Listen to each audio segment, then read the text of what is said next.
بسم اللہ اولہ و آخرہ۔ پچھلی نشست میں جو گفتگو چل رہی تھی وہ فہم قرآن کے ضمن میں کچھ بنیادی اصول کہ جنہیں اگر پیش نظر رکھا جائے تو سہولت ہو جائے قرآن کے سمجھنے میں۔ 5 چیزیں بیان ہو چکی تھیں۔ نمبر 1، قرآن کا اسلوب استدلال منطقی نہیں ہے، فطری ہے، نیچرل اور خطابی ہے، انسان کو خود غور و فکر کرنے اور اپنے اندر جھانکنے کی دعوت دیتا ہے قرآن۔ ثانیاً، قرآن مجید کی آیات میں تقسیم ہے، محکمات اور متشابہات، اور سورہ آل عمران میں جہاں اس کا ذکر ہے فرما دیا گیا ہے کہ اہل ایمان کا شیوہ یہ ہونا چاہیے کہ وہ محکمات پر اپنی توجہ کو مرکوز رکھیں اور متشابہات کے بارے میں اجمالی طور پر یقین رکھیں کہ اللہ کی طرف سے ہے، یقیناً حق ہے، چاہے وہ ہماری سمجھ میں آئی ہے یا نہیں آئی۔ لیکن اس میں جو ایک براڈ تقسیم ہے وہ یہ کہ آیات الاحکام سب کی سب محکمات ہیں مستقل، اور عالم غیب، عالم آخرہ، عالم برزخ، عالم ارواح، عالم ملائکہ، اس کے تمام امور مستقل طور پر متشابہات میں سے۔ البتہ ایک تیسری کیٹیگری ہے کہ جو سائنٹیفک فینومینا کے ضمن میں ہو سکتا ہے کہ ایک شے آج متشابہات میں ہو، کل وہ محکمات میں داخل ہو جائے، جبکہ انسانی علم جو ہے وہاں تک پہنچ جائے اور اس کا ادراک کر سکے۔ نمبر 3، تفسیر زیادہ تر لفظی طور پر اور نحو اور صرف سے بحث کرتی ہے، تعویل کا مقصد ہے اصل مدلول تک پہنچنے کی کوشش کرنا۔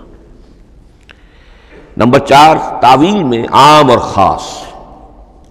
خاص کانٹیکسٹ میں، زمان و مکان کے خاص کانٹیکسٹ میں جب قرآن نازل ہوا تو کسی آیت کا کیا اصل مفہوم تھا جو سمجھا گیا۔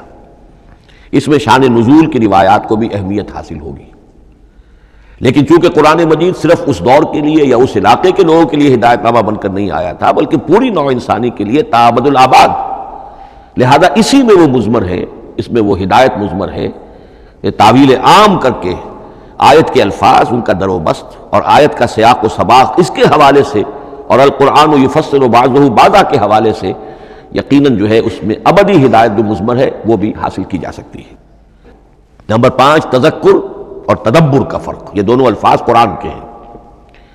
تذکر کے لیے 4 مرتبہ اللہ نے سورہ قمر میں چیلنجنگ انداز میں فرمایا ہے، وَلَقَدْ يَسَّرْنَا الْقُرْآنَ لِلذِّكْرِ فَهَلْ مِن مُدَّكِرٍ۔ ہم نے قرآن کو ذکر کے لیے، تذکر کے لیے، ہدایت اخذ کرنے کے لیے، بنیادی نصیحت حاصل کرنے کے لیے نہایت آسان بنایا ہے۔ تو ہے کوئی جو اس سے تذکر کرنا چاہے؟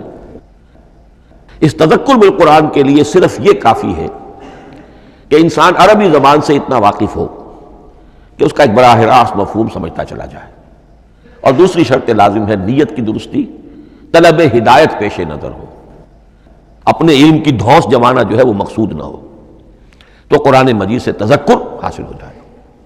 تدبر کے اعتبار سے قرآن مجید مشکل ترین کتاب ہے، بلکہ میں نے اس وقت غلط لفظ استعمال کر دیا تھا، دنیا کی مشکل ترین۔ یہ دنیا کی کتاب ہے ہی نہیں، یہ تو مشکل ترین کتاب ہے۔ وہی مانا کہ اللہ تعالیٰ کے علم کامل سے اس کا نزول ہوا ہے، اس علم کا احاطہ کسی انسان کے لیے ممکن نہیں ہے۔ اسی طرح یہ قرآن ایک ایسے سمندر کے مانند ہے جس کا نہ کوئی کنارہ ہے اور نہ ہی اس کی کوئی تہہ ہے۔ اس میں پوری زندگیاں کھپانے کے باوجود بھی افلا یتدبرون القرآن، تدبر، لیدبروا آیاتہ ولیتذکر اولو الالباب، یہ 2 اصطلاحات خود قرآن کی ہیں۔ میرا جو کتاب چاہے مسلمانوں پر قرآن مجید کے حقوق، اس میں میں نے ان پر تفصیل سے بحث کی۔ نمبر 6، 2 اعتبارات سے قرآن مجید پر غور کرنے والے کا ایٹیچیوڈ ایک دوسرے سے بالکل متضاد ہوگا۔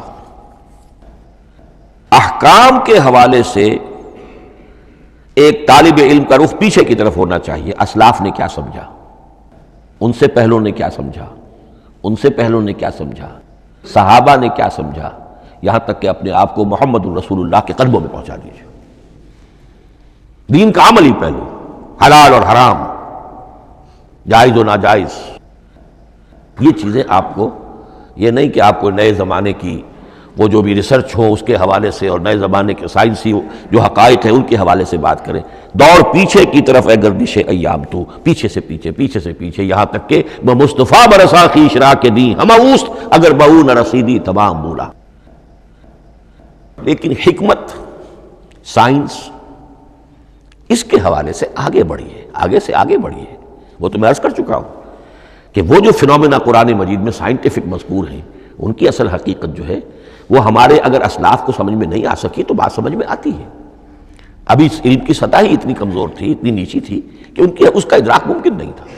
اس میں آگے بڑھئے تو اس میں بالکل متضاد ہو گیا کہ ایک میں زمانے کا ساتھ دینے کی بجائے زمانے سے بھی آگے چلو، اور ایک میں پیچھے پیچھے پیچھے پیچھے، یہاں تک کہ محمد رسول اللہ والذین معہ،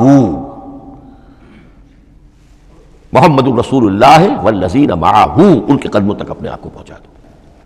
آخری شے فہم قرآن کے ضمن میں، لیکن یہ last but not the least کے مصداق ہے۔ یہ بات بہت صراحت کے ساتھ مولانا مودودی نے لکھی ہے تفہیم القرآن کے مقدمے میں، اور بہت اہم بات ہے، بہت اہم بات ہے، اور وہ یہ ہے کہ قرآن مجید ایک ایسی کتاب نہیں ہے جسے کوئی محقق اور ریسرچ اسکالر اپنی لائبریری میں بیٹھ کر اور ریفرنس بک سامنے رکھ کر ادھر سے ادھر اور سمجھ لے۔ اس کے سمجھنے کا یہ شرط لازم یہ ہے کہ جو یہ راستہ دکھاتا ہے اس پر چلنا شروع کریں۔ ایک ایک قدم کے بعد قرآنی حقائق مزید منکشف ہوں گے، اور مزید منکشف ہوں گے، اور مزید منکشف ہوں گے۔ جب تک قرآن مجید کے بتائے ہوئے راستے پر آدمی چلے گا نہیں، قرآن کی اصل حقیقت اس پر کبھی منکشف نہیں ہوگی۔ چاہے تفسیر لکھ دے، وہ تو لفظوں کی بحث ہے، صرف اور نحو ہے یا روایات ہے، وہ جمع کر دیجئے، لیکن یہ کہ قرآن مجید کا صحیح فہم عمل کے بغیر ممکن نہیں۔ جیسے قرآن مجید میں آتا زادتہم ایمانا، ایمان بڑھتا ہے، عمل کے ذریعے سے ایمان بڑھتا ہے۔ میں اس میں ایک شے کا اضافہ کر رہا ہوں۔ میرے نزدیک قرآن مجید مینول آف ریولیوشن، محمد عربی صلی اللہ علیہ وسلم نے ایک عظیم انقلاب برپا کیا دنیا میں، اور ایک انقلابی جد و جہد کی ہے۔ دعوت کے قبول کرنے والوں کو منظم کرنا، ان میں سم و طاعت کی عادت پیدا کرنا، پھر ان میں تن من دھن قربان کرنے کا جذبہ پیدا کرنا، پھر ان کا تزکیہ کرنا، ان کی تربیت، پھر جب وہ تیار ہو جائیں تو باطل سے ٹکر، اور اس میں پھر جہاد اور قتال کے مراحل، تاکہ انقلاب آ گیا، اور یہ کہ جاء الحق وزہق الباطل ان الباطل کان زہوقا۔ اس جد و جہد کے ہر مرحلے پر قرآن نازل ہو رہا ہے، جو اس مرحلے کے جو مسائل ہیں، جو اس مرحلے کے پرابلمز ہیں، جو اس مرحلے کی مشکلات ہیں، ان سے بحث کر رہا ہے۔ اب اگر کوئی فرد یا کوئی گروہ اس پروسیس میں وہ داخل ہی نہیں، وہ سمجھ ہی نہیں سکتا کہ یہ جو بات کہی جا رہی ہے اس کا اصل محل کیا ہے، مقام کیا ہے، کیوں کہی جا رہی ہے، وہ تو جب اسی قسم کی انقلابی جد و جہد میں کوئی خود مبتلا ہوگا تو اسے معلوم ہوگا یہ تھی وہ مشکل، یا یہ تھا وہ مسئلہ، یا یہ تھا وہ مرحلہ جو اس وقت کی جو جد و جہد تھی محمد رسول اللہ والذین معہ کی، کہ اس وقت یہ آیات نازل ہوئی۔ اس طریقے سے مینول آف ریولیوشن میں کہا کرتا ہوں، چونکہ ہماری جو طب کی تعلیم ہوتی ہے ان میں مینول آف ڈسیکشن سب سے پہلے جو ہے اناٹمی پڑھائی جاتی ہے، اور ڈیڈ باڈی کی ڈسیکشن ہوتی ہے، تو مینول آف ڈسیکشن جو ہے وہ پہلی کتاب ہوتی ہے جو ہمیں ملتی ہے۔ یہ ہوتا ہے، بتایا جاتا ہے یہاں ذرا شکاف دو اور یہ کھال کو کاٹو، اس کے اندر تمہیں یہ نظر آئے گا، یہ فیشیا ہے، پھر اسے اس کے اندر ایک اور شگاف دو، یہ نظر آئے گا۔ بالکل اسی طریقے سے قرآن مجید کی انگلی پکڑ کر اگر آپ چلیں گے تو پھر درجہ بدرجہ قرآن آپ پر منکشف ہوتا چلا جائے گا۔ اور اگر آپ نے اسے صرف ایک ایکیڈمک ایکسرسائز بنا لیا، ایک علمی بات ہے، اس سے آگے کچھ نہیں، تو قرآن مجید کا جو اصل لب لباب ہے، جو اصل اس کا جوہر ہے، وہ کبھی منکشف نہیں ہوگا۔ اب آئیے ایک اہم موضوع، اعجاز قرآن کے وجوہ کیا ہیں۔ پہلی بات تو یہ سمجھ لیجئے کہ قرآن مجید کی حقانیت پر بنیادی طور پر دو قسم کی دلیلیں ہیں۔ ایک دلیل خارجی ہے، خارجی دلیل محمد الرسول اللہ صلی اللہ علیہ وسلم کی شخصیت اور آپ کا کارنامہ، الصادق الامین، قد لبثت فیکم عمرا، میں تمہارے مابین ایک عمر گزار چکا ہوں، تم نے مجھے دیکھا، میرا کردار دیکھا، تم نے خود مجھے الصادق اور الامین کا جو ہے خطاب دیا، تو خود حضور کی شخصیت دلیل ہے قرآن مجید کی حقانیت پر۔ اس اعتبار سے ایک مضمون بہت اہم ہے، اور وہ یہ کہ قرآن اور محمد صلی اللہ علیہ وسلم اس طرح ایک دوسرے کے ساتھ جڑے ہوئے ہیں، گتھے ہوئے ہیں، ایک وحدت بن گئے ہیں، ایک آرگینک ہول بن گئے ہیں کہ ایک دوسرے کے لیے شاہد بھی ہے اور ایک دوسرے کے لیے کمپلیمنٹری بھی ہے، جس کے لیے میں دو مقامات سے استشہاد کروں گا۔ سورہ بینہ میں فرمایا لم یکن الذین کفروا من اہل الکتاب والمشرکین منفکین حتی تأتیہم البینہ، اہل کتاب میں سے اور کفار میں سے، مشرکین میں سے جو لوگ جنہوں نے کہ کفر کیا تھا، وہ علیحدہ نہیں کیے جا سکتے تھے جب تک کہ بینہ نہ آ جاتی۔ اب بینہ کیا ہے؟ رسول من اللہ یتلو صحفا مطہرۃ فیہا کتب قیمہ۔ بینہ دو چیزوں سے مل کر بنی، رسول من اللہ یتلو صحفا مطہرۃ فیہا کتب قیمہ، رسول اور قرآن مل کر بینہ ہے۔ رسول کی شخصیت بین ہے اور یہ قرآن مجید کے لیے دلیل ہے۔ دوسری طرف قرآن مجید محمد کی رسالت کا ثبوت ہے، جیسے کہ آپ دیکھتے ہیں یاسین والقرآن الحکیم انک لمن المرسلین، والقرآن الحکیم، قسم ہے اس قرآن حکیم کی، یعنی یہ قرآن حکیم گواہ ہے، شاہد عادل ہے کہ اے محمد آپ اللہ کے رسول ہیں۔ محمد کی شخصیت حقانیت قرآن پر دلیل، قرآن محمد کی رسالت پر دلیل، ایک دوسرے کے شاہد۔ دوسرا مقام سورہ طلاق کا ہے، قد انزل الیکم ذکرا، دیکھو لوگو اللہ نے تمہارے لیے یاد دہانی ذکر نازل کر دیا ہے۔ وہ یاد دہانی کیا ہے؟ رسولا یتلو علیکم آیات اللہ مبینات، اللہ کا ایک رسول جو تمہیں پڑھ کر سنا رہا ہے اللہ کی آیات بینات۔ یہ دونوں چیزیں مل کر بینہ بنا، دونوں چیزیں مل کر ذکرا بنا۔ اس حوالے سے یہ دونوں چیزیں ایک دوسرے کے ساتھ یوں سمجھیے کہ اس طریقے سے گتھی ہوئی ہیں، دونوں حقیقتیں اس طرح جمع ہیں کہ ایک دوسرے سے جدا نہیں کی جا سکتی۔ اگلی بات یہ سمجھیے کہ قرآن مجید محمد الرسول اللہ کا اصل معجزہ، بلکہ اس سے آگے بڑھ کر ایک لفظ استعمال کروں گا، واحد معجزہ ہے۔ آپ شاید حیران ہو کہ اور بھی تو معجزات بیان ہوتے ہیں حضور کے، لیکن میری بات سمجھیے، غور کیجیے۔ ان واقعات سے مجھے انکار نہیں ہے، لیکن جو بات میں کہنا چاہتا ہوں اس کو اچھی طرح سمجھیے۔ معجزہ کہتے کسے ہیں؟ معجزہ عاجز کر دینے والی شے۔ اس معجزے میں دو چیزیں ہونی لازم ہیں، دعویٰ اور تحدی، چیلنج۔ جبکہ کوئی خرق عادت کوئی شے پیدا ہو جائے، خرق عادت اسے کہتے ہیں کہ فزیکل لا ایک ہے، پانی، واٹر کیپس اٹس سرفیس، حضرت موسیٰ کا عصا اس پر لگا اور سمندر پھٹ گیا، خرق عادت ہے، یعنی جو عادی قانون ہے، عام طور پر جو قوانین طبعیہ ہیں، ان کا پھٹ جانا، ختم ہو جانا، ٹوٹ جانا، اور کسی حقیقت کا اس میں سے ظاہر ہو جانا جو ان فزیکل لاز کے خلاف۔ آگ کے بارے میں قانون کیا ہے؟ وہ جلاتی ہے، لیکن یہ کہ یہ معجزہ ہے، یہ خرق عادت ہے کہ حضرت ابراہیم آگ میں ڈالے گئے، اس نے نہیں جلایا، یا نارو کونی بردن و سلام علی ابراہیم۔ تو خرق عادت کو اب دو قسموں میں آپ سمجھیے۔ ایک خرق عادت وہ ہے جو دعوے کے ساتھ پیش کیا جائے اپنی صداقت، اپنی رسالت کی حقانیت اور صداقت کے ثبوت کے طور پر، اور اس میں چیلنج کیا جائے کہ آؤ مقابلہ کر لو، وہ اس رسول کا اصل معجزہ ہوتا ہے۔ ایک خرق عادت وہ ہے جو اللہ تعالیٰ اپنے نیک بندوں کی بزرگی کو ظاہر کرنے کے لیے، غیر انبیاء کے لیے بھی کرامات جنہیں ہم کہتے ہیں ہو جاتی ہے۔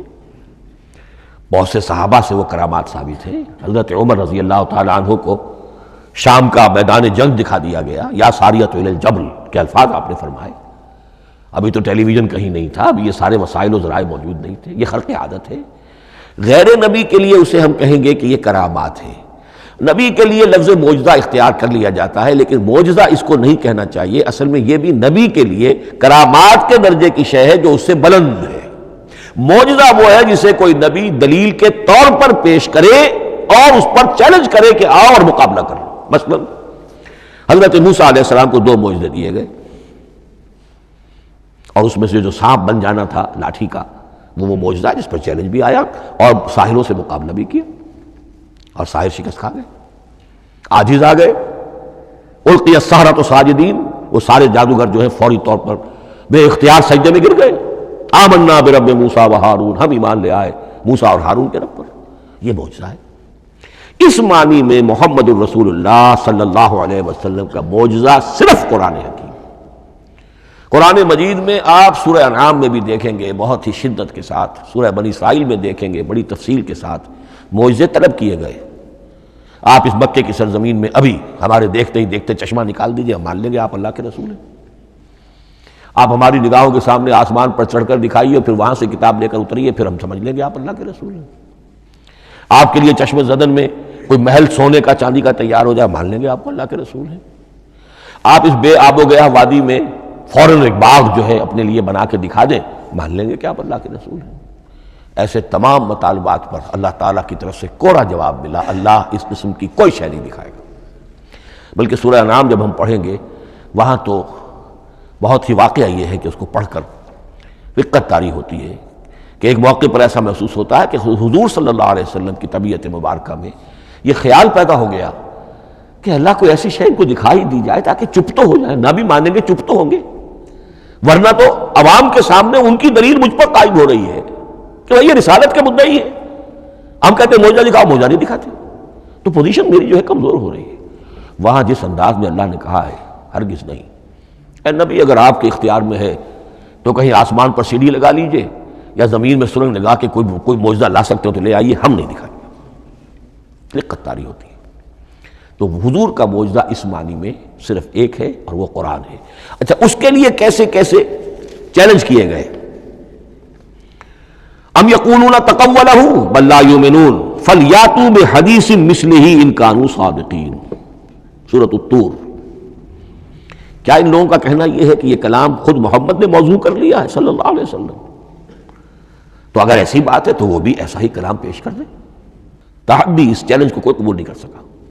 کم سے کم اس شرافت کا اقرار کرنا پڑتا ہے کہ اس وقت کی عرب قوم میں یہ شرافت تھی کہ کسی نے اٹیمپٹ بھی نہیں کی، ورنہ کوئی شخص الٹی سیدھی عبارت لکھ کر لے آتا اور کھڑا ہو کر کہہ دیتا کہ ٹھیک میں کہتا ہوں یہ ہے، یہ قرآن کی طرح کا کلام ہے۔ نہیں، کسی نے نہیں کیا۔ تاریخ یہ بتاتی ہے کہ اس تحدی کا کوئی کسی نے قبول نہیں کیا۔ اسی طرح فرمایا سورہ بنی اسرائیل میں قل لئن اجتمعت الانس والجن علی ان یاتوا بمثل هذا القرآن لا یاتون بمثلہ ولو کان بعضهم لبعض ظہیرا۔ چیلنج ہے، اے نبی کہہ دیجئے اگر تمام انسان تمام جن مل کر بھی چاہیں کہ ایسی کوئی کتاب وہ مرتب کر لیں، نہیں کر سکیں گے، چاہے وہ سب کے سب ایک دوسرے کی مدد کریں۔ ہے کہ نہیں چیلنج؟ اسی طریقے سے سورہ ہود میں فرمایا، اب اس کو کہتے ہیں برسبیل تنزل، پوری کتاب نہیں لا سکتے قرآن جیسی، چلو تو 10 صورتیں لے آؤ۔ قل فاتوا بعشر سور مثلہ مفتریات، اے کہیے اے نبی، سورہ ہود کی آیت نمبر 13 ہے، اس جیسی کوئی 10 صورتیں لے آؤ۔ 114 نہ صحیح، 10 صحیح۔ یہ بھی نہیں ہوا تو برسبیل تنزل اور سورہ یونس میں فرمایا قل فاتوا بسورۃ من مثلہ، ایک سورت ہی لے آؤ۔ اور اسی کو سورہ بقرہ کے 30 رکوع میں دہرایا گیا، وَإِن كُنتُمْ فِي رَيْبٍ مِّمَّا نَزَّلْنَا عَلَىٰ عَبْدِنَا فَأْتُوا بِسُورَةٍ مِّن مِّثْلِهِ وَادْعُوا شُهَدَاءَكُم مِّن دُونِ اللَّهِ إِن كُنتُمْ صَادِقِينَ۔ لیکن نوٹ کر لیجئے کہ کسی نے یہ جرأت نہیں کی، نہ قرآن کے اس دعوے کو چیلنج کیا، نہ کسی نے مقابلے کی کوشش کی، نہ کوئی اپنی کوئی تصنیف و تالیف یا اپنا کوئی کمپوزیشن لا کر اور یہ دعویٰ کر کے کھڑا ہوا کہ جمع کر لیجئے، منصف بلا لیجئے، کوئی کمیشن بٹھا لیجئے، میرا یہ کلام بھی بالکل ہم بدل ہے اس کلام کے، نہیں۔ اب ہمیں دیکھنا یہ ہے کہ وجوہ اعجاز قرآن مجید کے کیا کیا ہے۔ معجزہ تو یہ ہے، حضور کا اصل معجزہ یہ ہے، لیکن معجزہ کس کس پہلو سے ہے؟ یہ ایک ایسا موضوع ہے کہ جس پر پوری تصانیف لکھی گئی ہیں۔ وجوہ الاعجاز، وجوہ اعجاز القرآن، قرآن کے معجزہ ہونے کے کون کون سے پہلو ہیں۔ اس کا واقعہ یہ ہے کہ احساء ناممکن ہے، اور جیسے جیسے زمانہ آگے بڑھے گا اس کے اور پہلو واضح ہوتے جائیں گے۔ سنوریہم آیاتنا فی الآفاق وفی انفسہم حتی یتبین لہم انہ الحق۔ لیکن یہ کہ کس کس پہلو سے یہ معجزہ ہے، چند موٹی موٹی باتیں ضرور سمجھ لیجئے۔ لغت، ادب، فصاحت، بلاغت، عذوبت، مٹھاس، اس کے اعتبار سے قرآن معجزہ ہے۔ لیکن اس اعتبار سے قرآن معجزہ ہے یا تو تھا اپنے زمانے کے عربوں کے لیے، غیر عرب کے لیے تو نہیں تھا۔ غیر عرب جو ہے قرآن مجید کی جو بھی فصاحت و بلاغت ہے، اس کا جو لٹریری بیوٹی ہے، اس کو تو وہ اپریشیٹ نہیں کر سکتا تھا۔ یہ حصہ جو ہے یا تو عربوں کے لیے تھا اس وقت دائمی، یا آج بھی عرب کچھ نہ کچھ، بہرحال عربی ان کی زبان ہے، وہ پڑھتے ہیں، جیسا کہ میں نے عرض کیا تھا چاہے عیسائی ہوں اور چاہے یہودی ہوں، وہ بھی اپنے ہاں لٹریچر کی، عربی لٹریچر کی ہائیسٹ کتاب کی حیثیت سے قرآن مجید کو پڑھانے پر مجبور ہے۔ ایک پہلو اس کا یہ ہے، اور اسی کے حوالے سے نوٹ کیجئے حضرت لبید رضی اللہ تعالی عنہ، یہ سبع معلقہ کے شعراء میں سے تھے آخری۔ عربوں میں چونکہ اس کا بڑا چرچا تھا شاعری کا، تو ان کا جو سالانہ جشن ایک ہوتا تھا، اس میں وہ بہت بڑے بڑے شعراء سب جمع ہوتے تھے، اپنے اپنے قصیدے پڑھتے تھے، اور جس کا قصیدہ سمجھا جاتا تھا کہ سب سے اعلیٰ ہے، سب سے بلند ہے، سب سے عمدہ ہے، اب اسے اس سال کے لیے وہ گویا کہ ملک الشعراء اس کو مانا جاتا تھا کہ یہ شاعروں کا بادشاہ ہے، اور تمام شاعر اسے سجدہ کرتے تھے بالفعل، اور اس کے قصیدے کو کعبے کی دیوار کے ساتھ ٹانگ دیا جاتا تھا، معلق کر دیا جاتا تھا۔ ایسے 7 قصیدے ہیں جن کے مجموعے کا نام ہے سبع معلقہ۔ اس سبع معلقہ جو ہیں 7 جو سلسلے ہیں، ان میں آخری حضرت لبید کا ہے، وہ ایمان لے آئے۔ ایمان لانے کے بعد انہوں نے شعر کہنا چھوڑ دیا۔ اس پر حضرت عمر نے ایک دفعہ ان سے کہا کہ لبید اب آپ شعر نہیں کہتے۔ ان کا جواب تھا ابعد القرآن، کیا قرآن کے بعد بھی کسی کے لیے کوئی موقع ہے کہ وہ کچھ کہنے کی کوشش کرے؟ فصاحت اور بلاغت کی تو معراج قرآن مجید ہے، وہ آ چکی ہے۔ تو جہاں تک اہل عرب کے لیے اس کا معجزہ ہونا، خاص طور پر اس دور میں اور اب بھی کسی درجے میں، اس میں تو اہمیت ہے اس کی ادبیت، اس کی فصاحت، اس کی بلاغت، اس کی عذوبت۔ دائمی اور ابدی یہ کس اعتبار سے معجزہ ہے؟ عہد حاضر میں اور غیر عرب لوگوں کے لیے۔ نمبر 1، سائنسی حقائق کا انکشاف۔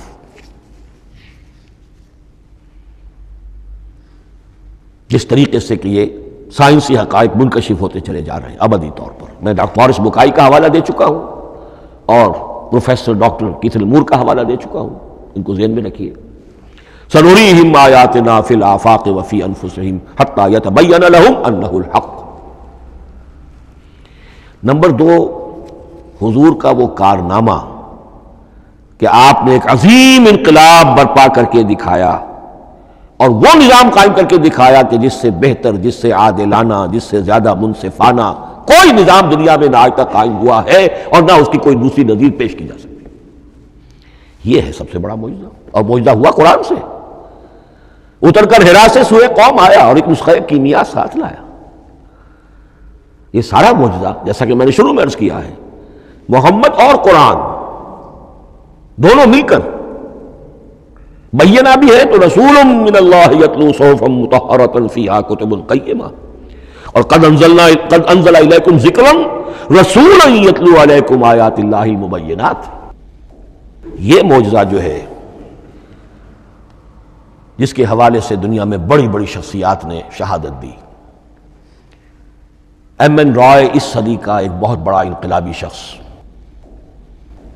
کمیونسٹ انٹرنیشنل کا رکن، اس صدی کی ابتدا میں جو شورا تھا، جو غلغلہ تھا، جو ولولہ تھا بولشوک ریولوشن کا، اور جو دنیا کے اندر ایک دھوم مچ گئی تھی، اس کو ذہن میں رکھیے۔ اور اس پہ کمیونسٹ انٹرنیشنل کا رکن ایم این رائے، 1920 میں اس نے لاہور میں ایک خطبہ دیا تھا، ہسٹوریکل رول آف اسلام۔ اس نے کہا تھا تاریخ انسانی کا عظیم ترین انقلاب وہ ہے کہ جو محمد نے برپا کیا صلی اللہ علیہ وسلم۔ آج بھی یہ کتاب بھارت میں چھپتی ہے، بامبے کا ایک پبلشر شائع کرتا ہے، historical role of Islam by M N Roy. پھر آگے چلیے، ایچ جی ویلز، اگرچہ انتہائی رقیق حملے کرتا ہے حضور کی زندگی کے بعض پہلوؤں پر، جیسے رشدی نے کیے ہیں، یا جیسے تسلیمہ نسرین ایک بنگالی خاتون نے کیے ہیں، اسی طرح کے حملے کیے اس نے بھی۔ اور یہ اس لیے بتا رہا ہوں کہ یہ اسٹیبلش ہو جائے کہ وہ دوست نہیں ہے، دشمن ہے۔ عربی کا ایک مقولہ یہ ہے کہ الفضل ما شہدت بہ الاعداء، اصل فضیلت تو اس شے کی ہے جس کی گواہی دشمن دے۔ دوست تو تعریف کریں گے، قابل تعریف شے کی بھی تعریف کریں گے، بڑھ چڑھ کر کریں گے۔ یہ بھی ہو سکتا ہے کسی قابل مذمت شے کی بھی تعریف کر بیٹھے، دوست تو ہوئے۔ دشمن جو ہے وہ تو ظاہر بات ہے اسی بات کو مانے گا جس میں کسی شک و شبہ کی گنجائش نہ ہو۔ اس لیے میں نے عرض کیا کہ دشمن ہے، رقیق حملے کرتا ہے، لیکن آخر میں جب آتا ہے concise history of the world میں چیپٹر جو ہے حضور پر، اس میں خطبہ حجۃ الوداع کا وہ حوالہ دیتا ہے، لا فضل لعربی علی عجمی ولا لعجمی علی عربی ولا لاحمر علی اسود ولا لاسود علی احمر الا بالتقوی۔ اور پھر لکھتا ہے کہ اگرچہ انسانی حریت و اخوت و مساوات کے واعظ تو پہلے بھی بہت کہے گئے تھے، یہاں تک کہ مسیح ناصری حضرت عیسیٰ علیہ السلام کے ہاں بھی ہمیں بڑے واعظ ملتے ہیں، لیکن یہ ماننا پڑتا ہے کہ تاریخ انسانی میں پہلی مرتبہ ان اصولوں پر ایک انسانی معاشرہ قائم کر کے دکھایا محمد نے صلی اللہ علیہ وسلم۔ Although the sermons of human freedom, fraternity and equality were said before also, and we find a lot of them in Jesus of Nazareth, but it must be admitted that it was Muhammad sallallahu alaihi wasallam who established for the first time in history a society based on these principles۔ اسی طرح کی گواہی آج سے تقریباً 20 سال پہلے امریکہ کے ڈاکٹر مائیکل ہارٹ نے دی۔ A selection and gradation of the 100 most influential personalities of human history، اور نمبر 1 پر محمد کا ذکر کر رہا ہے صلی اللہ علیہ وسلم، اور کہتا ہے naturally I owe an explanation، میں عیسائی ہوں اور ابھی تک عیسائی ہے وہ، اس کی موت کی بھی ابھی کوئی خبر نہیں آئی ہے، عیسائی ہے، لیکن یہ کہ اس نے حضور کو نمبر 1 پر رکھا، حضرت عیسیٰ کو نمبر 3 پہ لے گیا، تو naturally I owe an explanation، اور پھر ایکسپلینیشن دی ہے this is because he is the only person supremely successful in both the religious and secular fields۔ یہ دونوں میدان جو ہے مذہب اور روحانیت اور دوسری طرف سیاست اور حکومت اور ریاست، ان دونوں میدانوں میں بیک وقت انتہائی کامیاب انسان صرف ایک ہے، اور وہ محمد ہے صلی اللہ علیہ وسلم۔ یا تو آدمی اس میں اونچا ہوتا ہے، روحانیت میں ہے، دین میں ہے، اخلاق میں ہے، تو سیاست اور ریاست میں زیرو ہوگا، یا کوئی بہت بڑا بادشاہ ہے، بڑا حکمران ہے، بڑا فاتح ہے، سکندر اعظم ہے، تو وہ اخلاقیات میں اور روحانیات میں زیرو نہیں، مائنس ہوگا۔ یہ معاملہ کہ دونوں میں this is because he is the only person supremely successful in both the religious and the secular fields۔ لیکن یہ بات نوٹ کر لیجئے کہ جو تازہ ایڈیشن ہے اس کتاب کا، اس میں سے یہ پیسج نکال دیا ہے نئے جو ایڈیٹرز ہیں انہوں نے، اس کے لیے آپ کو کسی پرانے ایڈیشن سے رجوع کرنا پڑے گا، concise history of the world, اور وہ لائبریریوں میں مل جائے گا۔ علامہ اقبال نے اس بات کو یوں بیان کیا ہے، ہر کجا بینی جہان رنگ و بو، کہ از خاکش بروید آرزو، یاد نور مصطفیٰ اورا بہاس، یا حلود اندر تلاش مصطفیٰ است۔ اس دنیا میں تمدن کے اعتبار سے، اخلاق کے اعتبار سے، معاشرت کے اعتبار سے کہیں کوئی خوبی اگر تمہیں نظر آتی ہے، کوئی رمق نور کی، خوبی کی، بھلائی کی، رنگ و بو، جان لو کہ یا تو وہ نور محمدی سے مستعار لی گئی ہے، اور یا ابھی تک انسان ابھی محمد کی تلاش میں ہے، ادھر جا رہا ہے، قافلہ ادھر جا رہا ہے، نوع انسانی کا چاروں ناچار ادھر جا رہا ہے۔ سوشل ایوولوشن کا پروسیس انسان کو افراط و تفریط کے دھکوں کے باوجود تدریجاً لے کر جا رہا ہے بحیثیت مجموعی پوری مین کائنڈ کو اسی بات کی طرف کہ جس کی طرف دعوت دی تھی محمد رسول اللہ صلی اللہ علیہ وسلم۔ ہر کجا بینی جہان رنگ و بو، کہ از خاکش بروید آرزو، یا ز نور مصطفیٰ اورا بہاست، یا حلود اندر تلاش مصطفیٰ است۔ اسی اعتبار سے میں ایک بات اور کہہ رہا ہوں، اس پہلو سے واقعہ یہ ہے کہ میرے نزدیک اس دور میں اعجاز قرآن کی سب سے بڑی نمائندہ شخصیت، اعجاز قرآن کا سب سے بڑا مظہر علامہ اقبال کی ذات ہے۔ 20ویں صدی کا مفکر، فلسفی، مشرق و مغرب کے فلسفے پڑھ چکا، قدیم اور جدید فلسفہ سب کا مطالعہ کیا، اور اس کے بعد اس کو قرآن کی حقانیت پر جو یقین نظر آیا ہے، قرآن کی عظمت جس طرح اس پر منکشف ہوئی ہے، وہ واقعہ یہ ہے کہ مجھے کم سے کم اپنی محدود معلومات کی حد تک عظمت قرآن کا وہ انکشاف کسی دوسرے شخص پر نظر نہیں آتا۔ انہوں نے جس طریقے سے مرثیے کہے کہ مسلمان قوم نے کس طرح قرآن کو چھوڑا ہوا ہے، واعظ ہے تو قرآن سے نہیں کہیں اور سے، تربیت اور تزکیہ نفس ہے تو اس کا تعلق قرآن سے نہیں، وہ بھی کچھ اور مستعار چیزیں ادھر سے ادھر سے لے لی ہیں، فلسفے ہیں تو کہیں اور سے لے لیے ہیں، قرآن سے حکمت جو ہے وہ اخذ نہیں کی گئی ہے۔ کیسے کیسے انہوں نے عظمت قرآن کا جو انکشاف ان پر ہوا اس کی تعبیر کی ہے، کتاب زندہ قرآن حکیم، حکمت او لا یزال است و قدیم، حرف اورا ریب نئے، تبدیل نئے، آیا شرمندہ تاویل نئے، فاش گویا ماں سے در دل مضمر است، یہ کتابیں نیز چیزیں دیگر است، مثل حق پنہاؤ ہم پیداستو، زندہ و پائندہ و گویاستو، چون بجاں در رفت جہاں دیگر شود، جہاں چو دیگر شد جہاں دیگر شود۔ میں اس میں خاص طور پر 2 اشعار آپ کو اس وقت سنانا چاہتا ہوں۔ انہوں نے حضور سے مناجات کرتے ہوئے 2 اشعار کہے ہیں، اس سے آپ کو اندازہ ہوگا کہ انہیں کتنا یقین تھا کہ میرے سارے فکر کا منبع قرآن حکیم ہے۔ کہتے ہیں در دلم آئینہ بے جوہر است،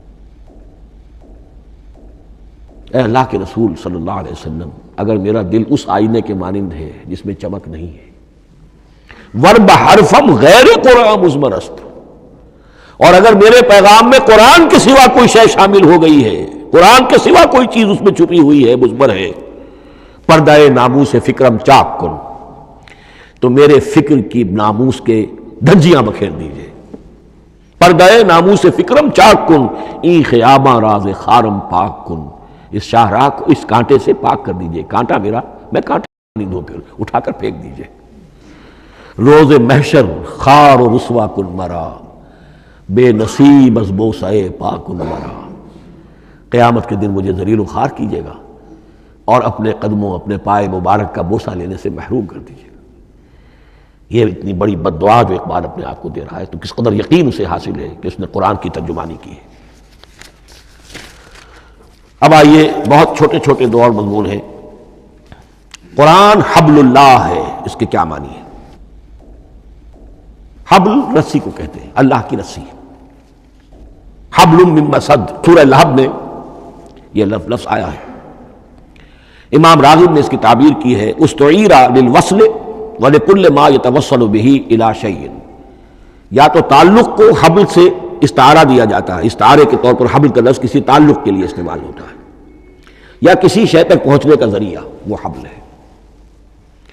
اب یہ ہمیں لفظ ملتا ہے حضرت علی رضی اللہ تعالیٰ عنہ کی روایت میں، هو حبل اللہ المتین، ترمذی میں یہ الفاظ موجود ہیں، حضرت علی سے منقول ہے رضی اللہ تعالیٰ عنہ، یہی ہے اللہ کی مضبوط رسی، کیونکہ قرآن مجید میں آتا ہے وَاعْتَصِمُوا بِحَبْلِ اللَّهِ جَمِيعًا، تو حبل اللہ کون سی ہے؟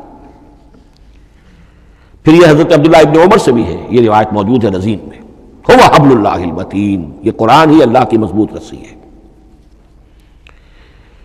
اللہ سے اب اس کے 2 پہلو ہیں، ایک تو یہ کہ یہ اللہ سے جوڑنے والی ہے، تقرب اللہ کا ذریعہ ہے، وصول الی الشیء، کسی چیز تک پہنچانے والی شے،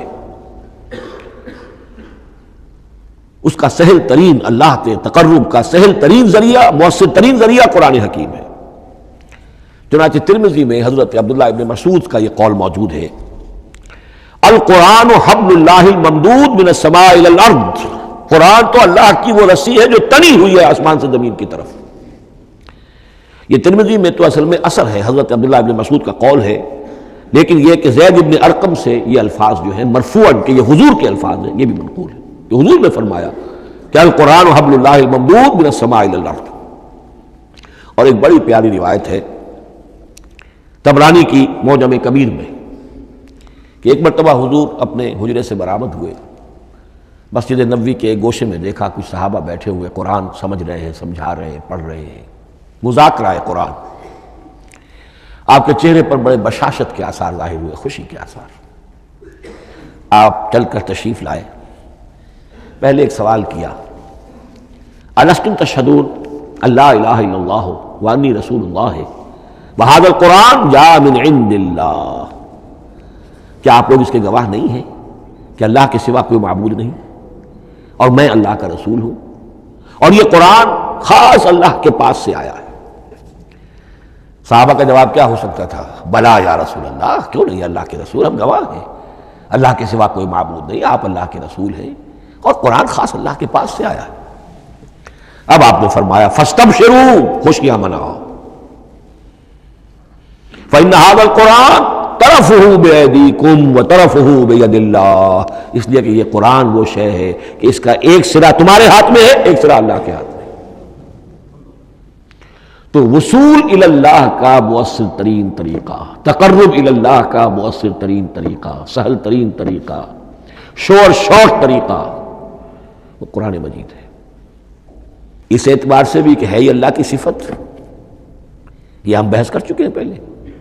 اللہ کا کلام ہے، کلام صفت ہوتی ہے، اور صفت لا عین ولا غیر۔ یہ قرآن اللہ کا غیر نہیں ہے، ہم سمجھ نہیں سکتے، لیکن یہ کہ ہر صفت جو ہے وہ تو در حقیقت نہ عین ہے نہ غیر ہے۔ دوسری طرف یہی قرآن جو ہے حبل اللہ اس معنی میں بنتا ہے کہ مسلمانوں کو باہم جوڑنے والی شے۔ وَاعْتَصِمُوا بِحَبْلِ اللَّهِ جَمِيعًا وَلَا تَفَرَّقُوا، حبل اللہ کو مضبوطی کے ساتھ تھام لو، سب کے سب جمع ہو کر، یہ تمہیں تفرقے سے بچانے والی شے ہے۔ اس کی وجہ کیا ہے؟ ظاہر بات ہے کہ انسان جو ہے ان کے اندر اتحاد پیدا ہوگا اتحاد فکری کے نتیجے میں۔ فکر ایک ہو، نظریات ایک ہوں، ویلیوز ایک ہوں، مقاصد ایک ہوں، تبھی تو انسان متحد ہوں گے۔ یہ بھیڑوں کا گلہ تو نہیں ہے کہ چرواہے کی ایک لاٹھی کافی ہے ان کو جمع رکھنے کے لیے، وہ بھیڑوں کا گلہ ہے۔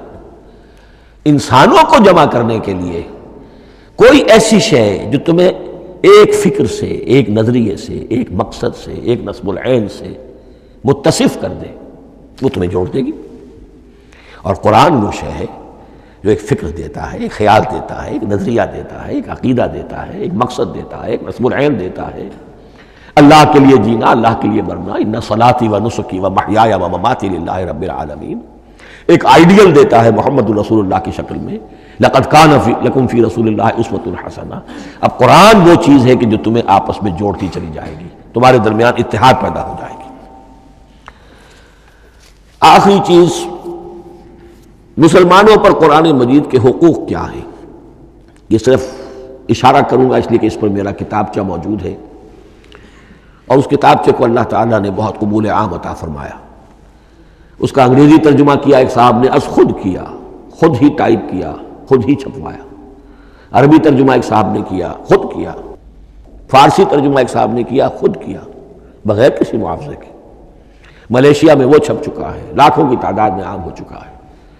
پھر میں نے ایک موقع پر 1970 میں رمضان مبارک کے دوران آخری عشرے میں مولانا بن نوری رحمۃ اللہ علیہ تشریف لائے ہوئے تھے مدینہ منورہ، اور میں نے بھی وہ پورا رمضان مبارک اس سال وہیں کیا تھا۔ میں نے ان کو دیا تھا کہ آپ دیکھیے اس میں کوئی غلطی ہو تو مجھے بتا دیجئے، میں اسے بڑے پیمانے پر شائع کرنا چاہتا ہوں۔ انہوں نے حالت اعتکاف میں مسجد نبوی میں پڑھا ہے، صرف ایک جگہ ایک جملے میں انہوں نے اصلاح تجویز کی، وہ میں نے کر دی۔ اس اعتبار سے اب یہ کتابچہ جو ہے مصدقہ ہے مولانا محمد یوسف بن نوری رحمۃ اللہ علیہ۔ اس میں اللہ تعالیٰ نے جو بات مجھ سے کہلوا دی تھی، تقریباً 30 سال پہلے کی بات ہے، ہر مسلمان پر قرآن مجید کے 5 حقوق حسب استعداد و توفیق عائد ہوتے ہیں۔ پہلے یہ کہ اس پر ایمان ہو جیسا کہ ایمان کا حق ہے، صرف زبانی ایمان نہیں، دل سے یقین کہ یہ اللہ کا کلام ہے۔ اور اس کا نتیجہ کیا ہوگا؟ پھر عظمت اس کی پیدا ہوگی، ایمان و تعظیم، یہ پہلا حق ہے۔ تلاوت و ترتیل، اس کو پڑھے جیسے کہ پڑھنے کا حق ہے، پھر سمجھے جیسے کہ سمجھنے کا حق ہے، تذکر و تدبر، پھر عمل کرے، انفرادی طور پر بھی اجتماعی طور پر بھی۔ انفرادی طور پر جو آپ کی زندگی کے معاملات ہیں وہ آپ قرآن کے مطابق طے کریں، قومی سطح پر حکومت اور ریاست اور قانون اور سیاست، اس کے سارے تقاضے قرآن کے مطابق پورے ہوں۔ اور آخری یہ کہ اس قرآن کو پہنچائیں اور عام کریں، جس کے لیے حضور نے اس حد تک اس میں عمومیت کر دی ہے کہ بلغوا انی ولو آیۃ، پہنچاؤ میری جانب سے، خواہ ایک ہی آیت پہنچاؤ، میرا کوئی امتی اس سعادت سے بالکل محروم نہ رہ جائے۔ اول تو خیرکم من تعلم القرآن وعلمہ، تم میں سے بہترین لوگ وہ ہیں جو اسی کے لیے اپنے آپ کو وقف کر دیں، قرآن پڑھیں اور پڑھائیں، سیکھیں اور سکھائیں، سمجھیں اور سمجھائیں۔ اس لیے کہ سمجھنے اور سمجھانے، سیکھنے اور سکھانے، پڑھنے اور پڑھانے کا بھی کوئی ایک لیول تو نہیں ہے، ایک عام لوگوں کی سطح ہے، ایک ان سے اوپر کی سطح ہے، ایک انٹلیکچوئلز کی سطح ہے، ایک جینیس لوگوں کی سطح ہے۔ ان تمام سطحوں پر قرآن کو سمجھانے کے لیے، پہنچانے کے لیے خود بھی تو اوپر اٹھنا پڑے گا، خود اسے سیکھنا پڑے گا، خود اس کی گہرائی میں غوطہ زنی کرنی پڑے گی، اور یہ ایک لائف لانگ پروسیس ہے۔ یہ کوئی پارٹ ٹائم جاب نہیں ہے، یہ کوئی صرف پیس ٹائم نہیں ہے، یہ کوئی ہابی نہیں ہے۔ ہمہ وقت ہمہ تن خیرکم من تعلم القرآن وعلمہ۔ اب آخری بات بتا رہا ہوں، اور وہ یہ ہے کہ قرآن مجید وحی باللفظ ہے، صرف وحی بالمعنی نہیں ہے۔ یہ بحث اصل میں کیونکہ ہمارے پڑھے لکھے طبقے میں کچھ زیادہ ہو جاتی ہے، خاص طور پر جو مشنری اسکولوں وغیرہ میں پڑھے ہوں اور عیسائیت اور اس کے عقائد اور اس کے فلسفے کی کوئی تھوڑی بہت ان کو کوئی چھوت لگ گئی ہو۔ عیسائیوں کے ہاں یہ عقیدہ ہے، اجماعی عقیدہ ہے کہ وحی بالمعنی ہوتی ہے، یعنی وحی کا ایک مفہوم ہے جو نبی پر اتار دیا جاتا ہے، پھر نبی اپنے الفاظ میں اسے ادا کرتا ہے۔ لفظ اللہ کے نہیں ہوتے، لفظ نبی کے ہوتے ہیں، مفہوم اللہ کا ہوتا ہے۔ ان کے لیے مجبوری یہ ہو چکی ہے جس کی وجہ سے انہیں یہ عقیدہ اپنانا پڑا کہ کوئی ایک انجیل ہے ہی نہیں۔ 104 انجیلوں میں سے انہوں نے 4 سلیکٹ کی تھی کینونیکل گاسپلز، باقی جو ہیں وہ اب وہ ان کو مستند نہیں مانتے، اپوکریفل کہتے ہیں۔ اور میں نے ایک مرتبہ ایک پادری صاحب سے، مسٹر وائٹ ہوتے تھے منٹگمری میں نے ان سے پوچھا which one of them is Bible, یہ متی اور یہ لیوک اور مارکس اور جان، ان میں سے کون سی بائبل کون سی ہے؟ تو اس نے جواب دیا none of them is Bible. Bible is in them. ان میں سے کوئی ایک بھی مشخص طور پر، معین طور پر بائبل نہیں ہے، بائبل ان میں ہے بحیثیت مجموعی۔ لہذا ان کے لیے یہ عقیدہ جو ہے وہ لازم سا ہو گیا۔ ہمارے ہاں بھی بعض فلاسفہ نے اس قسم کی باتیں کی ہے کہ جن سے یہ دھوکہ لگتا ہے، لیکن میں خاص طور پہ چونکہ علامہ اقبال کا تذکرہ میں نے آج کیا ہے، اسی حوالے سے میں ان کا ایک واقعہ بیان کرنا چاہتا ہوں۔ ایف سی کالج لاہور کے پرنسپل تھے ڈاکٹر یوئنگ۔ ایک دعوت تھی، اس میں علامہ بھی تھے، وہ بھی تھے۔ تو ڈاکٹر یوئنگ نے کہا، وہ بڑا فلسفی تھا، کہ ڈاکٹر اقبال ہم نے سنا ہے کہ آپ بھی وحی باللفظ کے قائل ہیں، آپ جیسا پڑھا لکھا شخص، عالم دانا۔ علامہ اقبال نے فرمایا جی ہاں، اور مجھے تو اس کا ذاتی تجربہ ہے، مجھ پر تو جو شعر نازل ہوتے ہیں وہ الفاظ میں ڈھلے ہوئے ہوتے ہیں، میں ان میں تبدیلی کرنا چاہوں تو نہیں کر سکتا۔ تو اگرچہ اس سوال کے اس جواب کو ہم کہیں گے کہ یہ الاجوبۃ المسکتہ، مسکت چپ کر دینے والا جواب تھا کہ جو علامہ اقبال نے دیا، لیکن ذہن میں رکھیے یہ کہ جو وحی باللفظ ہے وہ ختم ہو چکی محمد رسول اللہ صلی اللہ علیہ وسلم پر۔ وحی رسالت وحی باللفظ ہے، وہ ختم ہو چکی۔ البتہ الہام، کشف، رویا، القاء، یہ وحی بالمعنی ہے، یہ کوئی ایک شے ہے جو دل میں ڈال دی جاتی ہے۔ اس کے دروازے آج بھی کھلے ہوئے ہیں، اور یہ جان لیجئے قرآن مجید کی حقانیت کا جو اصل ثبوت ہے وہ یہ ہے کہ آپ اسے اپنے باطن کے اندر محسوس کریں۔ یہ جو باطنی تجربہ علامہ اقبال نے کہا ہے کہ انسان اپنے باطن میں محسوس کرے کہ ہاں یہ بات ہے، ٹھیک ہے۔ اس کے لیے کہ علامہ ابن قیم رحمۃ اللہ علیہ کا قول ایسا ہے، بڑا پیارا قول ہے، قرآن کے کچھ پڑھنے والے ایسے ہیں جب قرآن کو پڑھتے ہیں تو یوں محسوس کرتے ہیں کہ ہم مصحف سے نہیں پڑھ رہے، لوح قلب سے پڑھ رہے ہیں، ہمارے دل پر لکھا ہوا قرآن موجود ہے، یعنی ہماری فطرت، ہمارے اندر کی کوئی حقیقت ہے جو سرٹیفائی کر رہی ہے، توثیق کر رہی ہے، اٹیسٹ کر رہی ہے کہ ہاں یہ ٹھیک ہے۔ اور اس کی وجہ کیا ہے؟ ہماری روح اور اس قرآن کا منبع وہ ایک ہی ہے، وہ ذات باری تعالیٰ ہے، یہ کلام اللہ ہے، اور ہماری روح امر اللہ۔ یسألونک عن الروح قل الروح من امر ربی وما اوتیتم من العلم الا قلیلا۔ بس میں اسی پر اکتفا کر رہا ہوں۔ اب گمان غالب یہی ہے کہ کل تو تراویح ہوگی انشاءاللہ، اس لیے کہ سنا یہ ہے کہ آج بھی روزہ تھا سعودی عرب میں، تو اب اس سے زیادہ تو تاخیر اب ممکن نہیں ہے، تو کل انشاءاللہ تعالی دورہ ترجمہ قرآن شروع ہو جائے گا۔ بارک اللہ لی ولکم فی القرآن العظیم ونفعنی وإیاکم بالآیات والذکر الحکیم۔ جی خوش آمدید دوستو، امید کرتا ہوں یہ ویڈیو آپ نے پوری دیکھی ہوگی اور آپ کو پسند بھی آئی ہوگی۔ تفسیر کے بارے میں میں نے کتنی بار آپ کو بتایا، بلکہ بہت بار آپ جان بھی چکے ہیں، آپ سن بھی چکے ہیں، تفسیر کے معنی ہے قرآن کو ظاہر کرنا، قرآن کو بیان کرنا۔ تفسیر کے لغوی معنی ہے الابانۃ والاظہار، یعنی بیان کرنا، اور اصطلاحی معنی ہے قرآن کے معنی اور اس کے احکام کو معلوم کرنا اس انداز سے تاکہ اس کے معنی واضح ہو جائے بقدر طاقت بشریہ، یعنی جتنی انسان کی طاقت ہے۔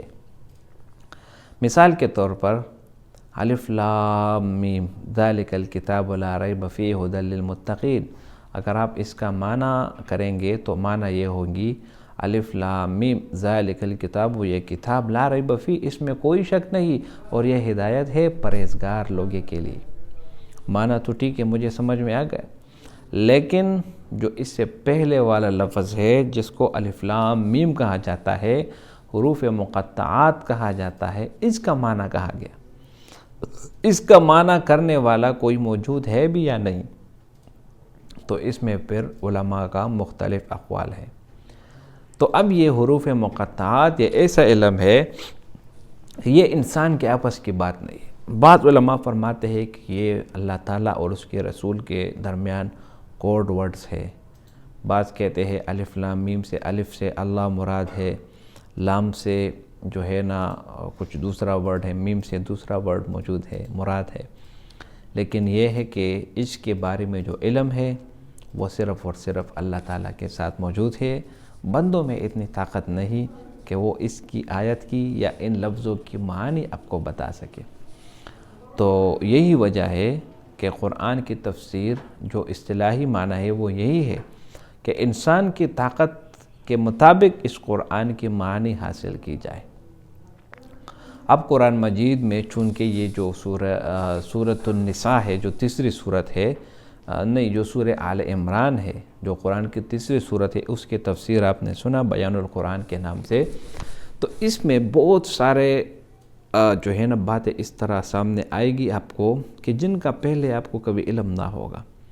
سب سے پہلی بات اس میں حضرت عیسیٰ علیہ السلام کی سامنے آئی ہے۔ عیسیٰ علیہ السلام اللہ تعالیٰ کے چنے ہوئے وہ پیغمبر تھے جو کہ بغیر باپ کے پیدا ہوئے، کیونکہ اللہ تعالیٰ ایک ایسی ذات ہے کہ وہ جس چیز کا ارادہ کرے تو کن فیکون بس وہ ہو جاتا ہے، اور دنیا والوں کو یہ ثابت بھی کیا ہے، دنیا والوں نے یہ دیکھا بھی ہے۔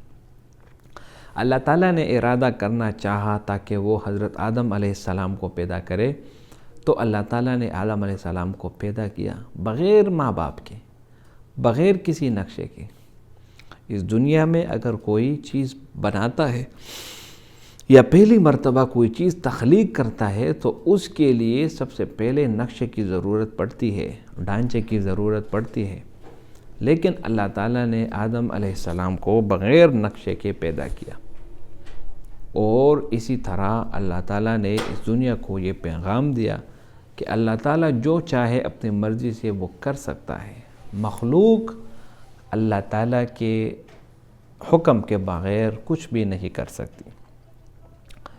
تو اللہ تعالیٰ نے سورۃ آل عمران میں حضرت جو ہے نا مریم علیہ السلام اور حضرت عیسیٰ علیہ السلام دونوں کا واقعہ بیان فرمایا، اور یہاں تک فرمایا ہے کہ جب اللہ تعالیٰ نے حضرت عیسیٰ علیہ السلام کی پیدائش کا ارادہ کیا تو حضرت مریم علیہ السلام کے سامنے جبرائیل علیہ السلام حاضر ہوئے اور انہوں نے کہا کہ اللہ تعالیٰ آپ کو ایک بیٹا دینا چاہتا ہے۔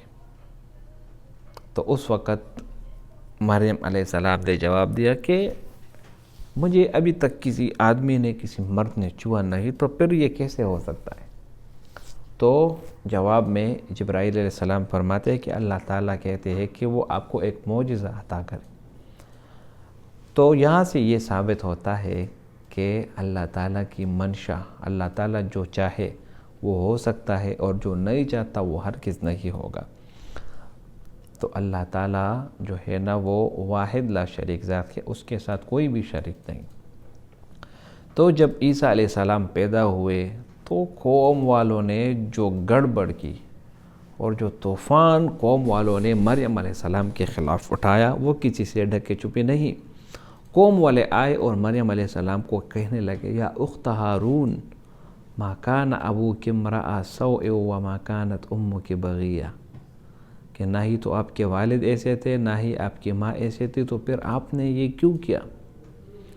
تو اس وقت ایک بہت بڑا معجزہ اللہ تعالیٰ نے موسیٰ علیہ السلام عیسیٰ علیہ السلام کے منہ سے ظاہر کیا، اور وہ یہ کہ جب مریم علیہ السلام نے عیسیٰ علیہ السلام کی طرف اشارہ کیا تو عیسیٰ علیہ السلام اس وقت جب وہ ایک چھوٹا بچہ تھا اس حالت میں وہ بولنے لگے، قال انی عبد اللہ، میں اللہ کا بندہ ہوں، آتانی الکتاب وجعلنی نبیا، اللہ تعالیٰ نے مجھے کتاب دی اور مجھے کیا بنایا؟ مجھے پیغمبر بنایا۔